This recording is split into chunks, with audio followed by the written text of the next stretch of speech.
நீ அன்று ஏது ஒரு ஞாபகம் நீ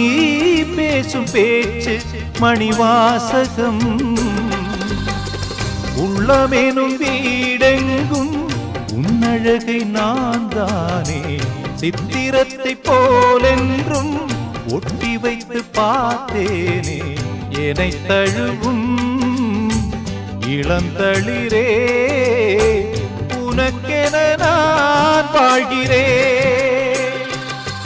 மலரே தென்றல் பாடும் கானம் இது நிலவே